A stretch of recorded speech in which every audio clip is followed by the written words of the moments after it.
Mark കുറയുന്നതിൽ കുട്ടികളെ മാത്രം കുറ്റപ്പെടുത്തരുത്. മക്കളുണ്ടാവാൻ ധ്യാനത്തിനും തീർത്ഥാടനത്തിനും പോകുന്ന ദമ്പതികൾ കാരണം തേടി ദൈവത്തോളം ചെല്ലണമെന്നില്ല.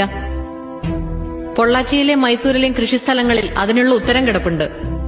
കേരളത്തിലേക്ക് അയക്കുന്ന പച്ചക്കറികളിൽ കുത്തിവെക്കുന്ന ഹോർമോണുകളുടെയും ആന്റിബയോട്ടിക്കുകളുടെയും രൂപത്തിൽ. കണക്കുകൾ അവിടെയും തീരുന്നില്ല. 50% കഴിഞ്ഞ 10 വർഷത്തിനിടയിൽ കേരളത്തിലെ ക്യാൻസർ ബാധിതരുടെ വർധനാ നിരക്ക്.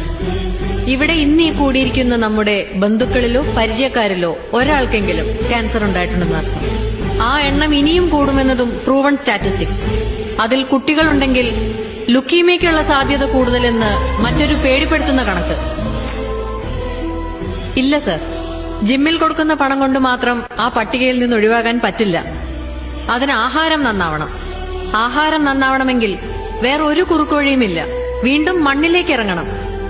ഒരൊറ്റ ബാൽക്കണി, ഒരൊറ്റ ടെറസ്, അല്ലെങ്കിൽ 1/2 സെന്റ് ഭൂമി. ഒരു വീട്ടിലേക്കുള്ള പച്ചക്കറികൾക്ക് അത് ധാരാളം. ആർക്കും സാധിക്കും. ഒരിക്കലും കഴിയില്ലെന്ന് കരുതിയിരുന്ന ഞാൻ ഇന്നേക്ക് 7ാം ദിവസം 2000 പേർക്ക് സദ്യ ഒരുക്കാനുള്ള വിഭവങ്ങൾ നൽകാൻ പോകുന്നു. വെറും 10 ടെറസിൽ നിന്ന്. ഈ വേദിയിൽ എനിക്ക് പറയാനുള്ളത്, ഒരു വീടോ ഒരു ഫ്ളാറ്റോ ഒരു സ്ഥാപനമോ എന്ത് നിങ്ങൾ പണിയുമ്പോഴും കൃഷിക്കുള്ള സ്ഥലവും അതിലുണ്ടാവട്ടെ. നോക്കാൻ സമയമില്ല എന്ന് ഉടമസ്ഥർ പറഞ്ഞാൽ ആശുപത്രിയിൽ കിടക്കേണ്ടി വരുന്നതിന്റെ 100-1 സമയം വേണ്ടിവരില്ല എന്നവരെ ബോധ്യപ്പെടുത്തുക. ചെലവിനെ പറ്റി പറഞ്ഞാൽ മെഡിക്കൽ ബില്ലിനേക്കാൾ ഒരുപാട് താഴെയാണിതെന്ന് മനസ്സിലാക്കി കൊടുക്കുക.